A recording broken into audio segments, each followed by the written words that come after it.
First, I'd like to thank donors who have actually donated to this. It's kind of rare that people do, but I'm doing this for free. So literally thank you to the people that do, because it actually does help me and help me continue on this path, even though it's kind of minimal right now. So if you haven't donated, please feel generous enough to do so. It's in the link. So enough about that. We're going to actually start something from scratch, and we're going to try to establish a playful, comical mood. And how do we do this? First off, before you write anything at all, have an intended sound. So our intended sound is playful and comical. Know the sound and a possible scale. In this case, we'll just use Lydian dominant, and I have a video on this scale already, and I'll link that. But we're going to take this a step farther, and we're going to take it to notation once we have an idea and start to orchestrate it. So we're using Lydian dominant. Let's just use C Lydian dominant because I've covered this before, okay?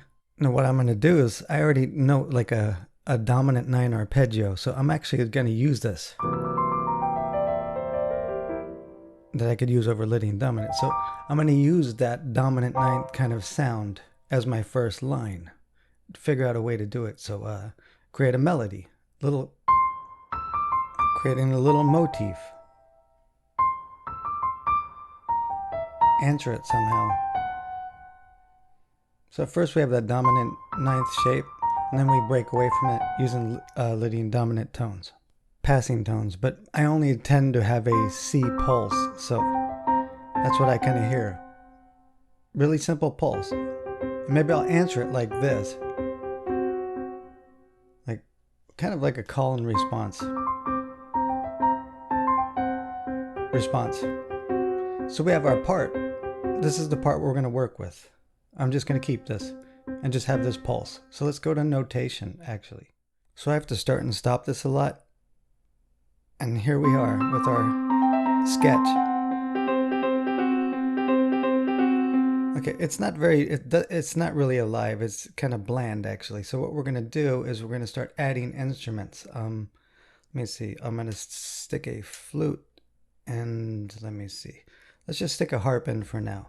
And the reason is I'm just going to change this pulse over from this rough draft over to the harp. I may change this later, and I probably will. And I'm going to change this little melodic line over to the flute, intended as solo flute, not 2 players. And the reason so is I can get rid of the draft now. I have at least 2 instrument groups playing this part. So I'm going to go ahead and insert in a B-flat clarinet. And we're going to take this little, this little answer area, and we're going to switch it over to the B-flat clarinet. Cut it out of the flute. And intend this for just 1 solo clarinet. Remember, you don't need all groups playing at all times. If there's 2 flutes in your setup, they don't have to be playing unison all the time.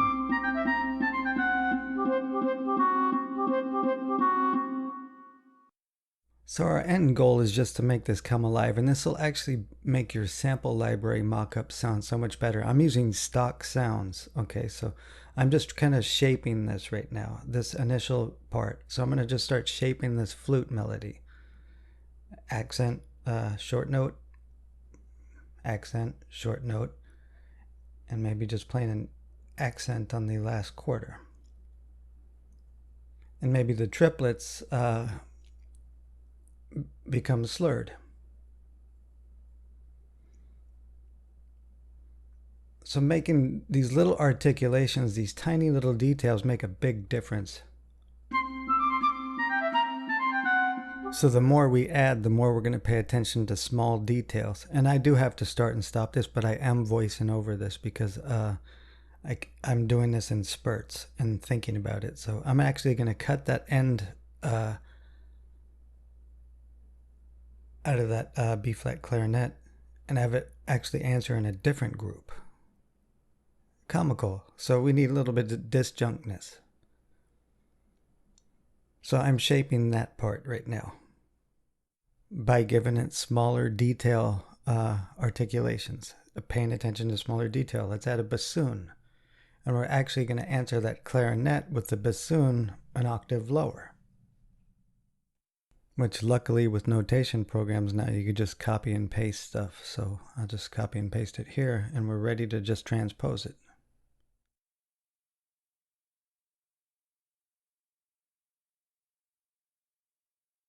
So thinking about this, I actually want to go lower than that.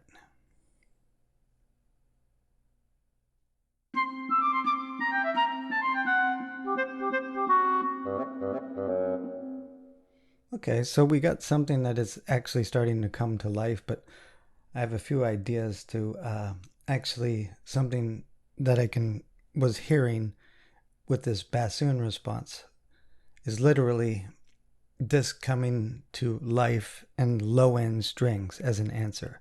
And we're going to put it in the cellos and the basses. And we're going to transpose the basses down an octave. So the cellos and the basses are playing octave, and that plus the bassoon line. I'm going to cut out these slurs. I'm just going to make them plain old short notes. I have to kind of zoom in. Sometimes it doesn't work. To grab those little slur lines. Sometimes you have these little quirky things with notation that, like this, I can't grab that slur line. Okay, there we go. Cut. I'm just going to cut the rest out real quick here.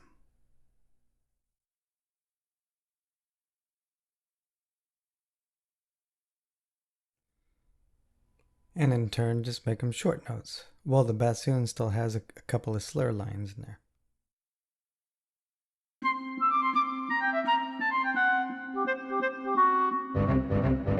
So I like that much better. However, I want to free up the harp. So what I'm going to do is, put in violins 2 and violas. And I got a little fun trick we can do. Let's just copy this over, straight over to the violins 2 and violas.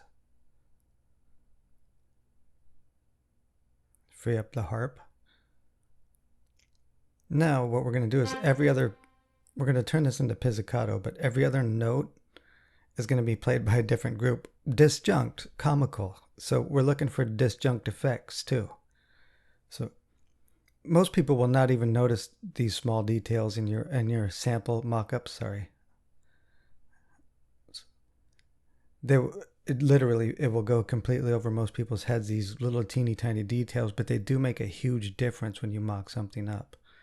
When you go to use this with your really good sample libraries. I'm just using stock sounds, so.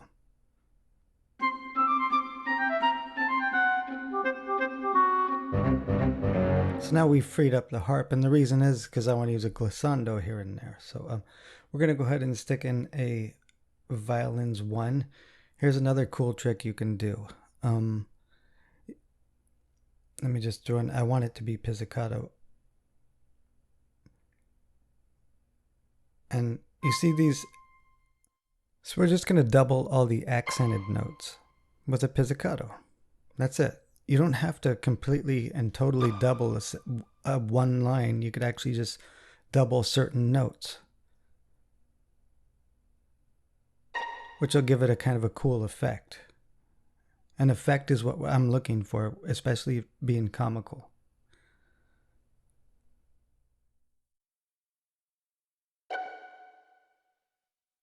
So we're doubling this in the flute line. Oh, not that. I'm sorry. That. So those are the only notes you're going to get in the piz. Just a cool little effect. And actually, to top this off, let's actually and make this a little bit more fun. Let's add a little glockenspiel in here to do the same exact thing, except it's going to sound an octave higher. Okay. Probably should have just copied and pasted from the violin track, but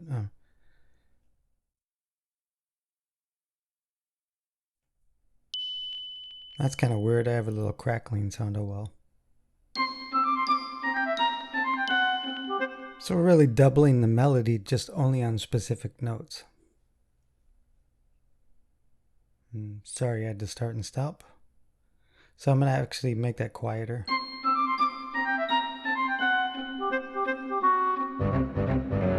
So it's starting to come alive. And these are things I would never think of doing if I was just loading a sample library into my DAW and just kind of randomly trying to improv parts in. I would not think like this. So here's why I wanted to free up the harp. When that clarinet part comes in, I want to create a glissando. C to C, glissando. Now you have to, let's get on there. You have to actually know how a concert harp works. So we're just going to stick to pedaling what the tuning of the pedals should be. I'm just going to stick it right here. It doesn't matter right now. We're not worried about clean. So we need a B flat and an F sharp to be Lydian dominant. If you don't know how it works with a pedal harp works, then I suggest learning how.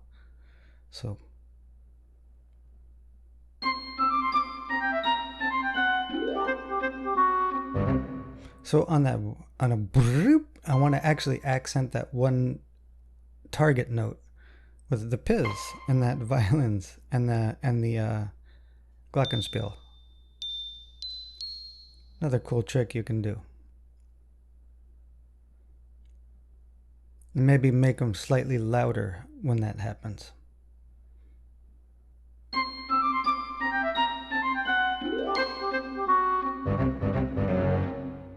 So it's starting to come alive just from a simple single line ideas. I don't want the thickness to become very large, so what I'm going to do is I'm actually going to take this clarinet part and accent just those notes like we did with the flute part, but do it with a oops, I wanted to do it with the by adding an oboe. We're just going to accent those notes.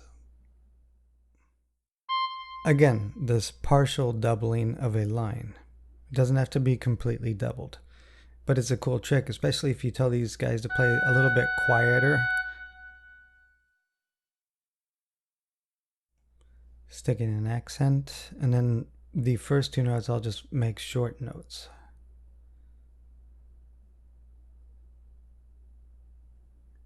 Now, I want this to be much quieter than the clarinet part. Or at least slightly quieter.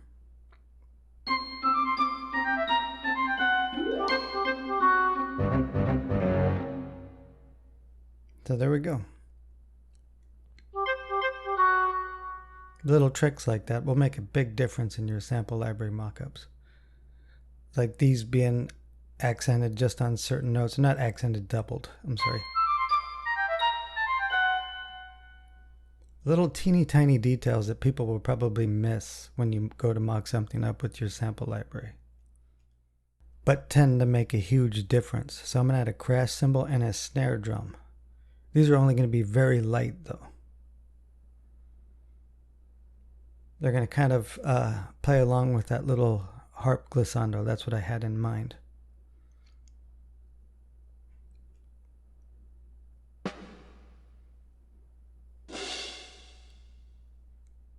So what I'm going to do here is when that glissando starts, I'm just going to have a little bit of a snare roll kind of thing. That's a very technical term, snare roll kind of thing.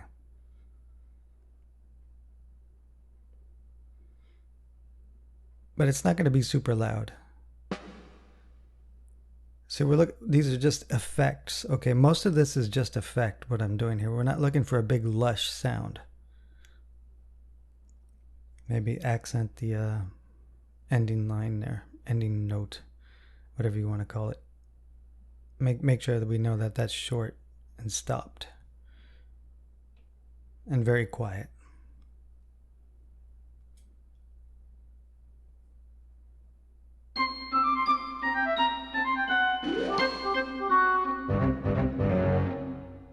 Small details. So you might mess around with different dynamics. I'll try it with just slightly louder on the snare.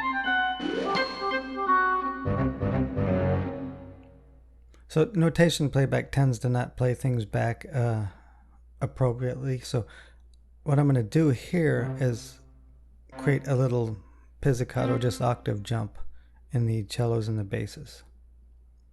And then just like a little pizzicato on the second beat of bar 2. Now what I'll do is, so just quickly reminding myself that they need to use the bow when they come back in after the pizzicato. Now let's give the dynamics to pizzicato there. So what I want to do is I want to make it slightly very quiet when they first do it, but on that one in the second beat, we're going to have it actually a little bit louder, just for a little bit of disjunctness. Playful. It's playful. So maybe that might be too loud, but let's.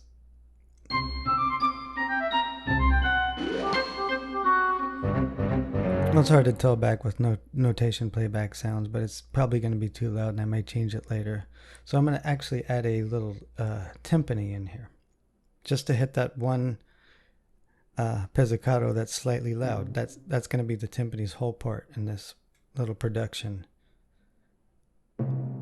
Just that one note, and we'll give it a dynamic. This is going to be way too loud, but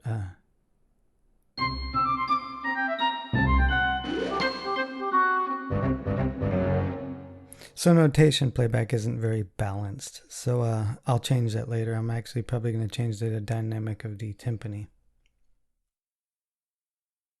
So I just want to stress how much of a difference this will make with your sample libraries when you go to actually mock things up. These really tiny details that everybody seems to miss when they listen to something of yours actually are what make it sound very good.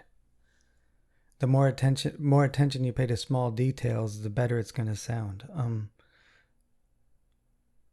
So we're just going to add just a couple more parts and then actually finish this off. So I'm just going to copy this flute line to oboe 1. We're assuming it's either one. At this point, I haven't indicated how many are doing it, but the assumption is just one right now. However, I put the English horn in there because I may change my mind, which I'll worry about cleanup and all that and fixes later.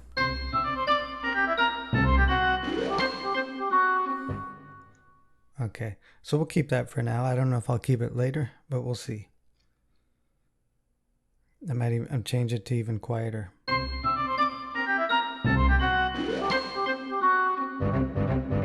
Unfortunately, notation playback seems its loudest volume is just plain loud. So I'll worry about that later. So we're gonna do one more thing here. We're gonna stick in this little right there at the end of everything. We're gonna stick in a little trumpet C note with a mute, with a straight mute or something. Those are always good effects to use for comical. We'll make it a short note, just real short and crisp, and I'm gonna stick in the straight mute thing. But notice I'm not indicating the amount of players here. That can be 2 or 1, since with the straight mute is, and actually what I'm going to do is I'm going to take this little pizzicato doubling effect, stick it on this violin, get rid of that short note. I just copied and paste. Okay. What I'm going to do is actually have this play really high, disjunct, comical. And I think that'll be the end of our, sorry, one second.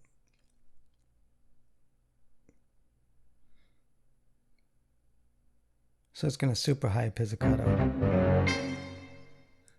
Just kind of a cool little effect.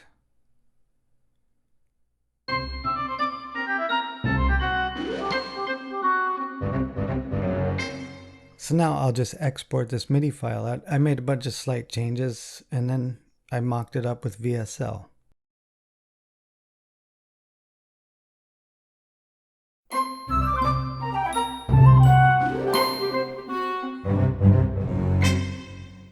So there we go. We've started something, and we've also experimented around with ways we could present it to make it more interesting, and also make it more interesting for sample users, because For me personally, when I just simply load up a sample library and then just start trying to play things, notes in with the keyboard, I miss a lot of idea opportunities that I stuck in here because I decided to use notation and tricks I already know. And these little teeny tiny tricks and paying attention to the really, really small details make a huge difference, even in your sample mock-ups. Most people will not notice that you're doing such things, but for me personally, it's more of about the satisfaction of having done it without sitting at the keyboard and just trying to, randomly improvise in parts. You're going to get, especially if you learn how to work with notation and learn a lot of orchestration tricks, it's going to definitely make your sample mock-ups sound so much better.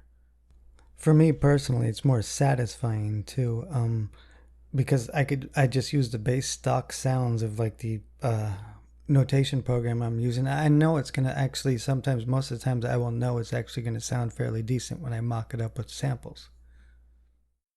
Now, the one thing to bear in mind, though, is that most people who want to get into film composition, for instance, I personally do not, and I've said this before, you're actually probably most likely going to have an orchestrator. I mean, that's why it's kind of puzzling why people want to learn orchestration, because in this day and age, most of the anybody you hear from doing a soundtrack most likely has orchestrators. So let's wrap this up. I'm not trying to mock anything or say anything bad about any certain style of music. That's never my intention. But what I want to say is that we started with an intention of creating something that sounds comical. We know Lydian dominant can do that, so we use Lydian dominant. In fact, most of what we did here is just single lines. There's not really any chords. It's just single lines and pulses. So this is generally my workflow. I usually take almost everything out to notation because I see so many options when it comes to using notation than I do when I'm just trying to randomly guess at the keyboard. So I'd say one of my biggest suggestions to all the sample users is just learn how to read notation and learn how to read scores, because you're going to get so much cooler ideas for your sample mockups. Again, thanks to the people who did donate, and I'll just put it out there one more time. It does help me to continue to do these videos, and if people want more videos like this, let me know. And I'm always going to stay true to my word that I'm never going to fall for that overly produced kind of video thing for YouTube. It's just not my thing. I'd rather just give out information and then cut to the chase.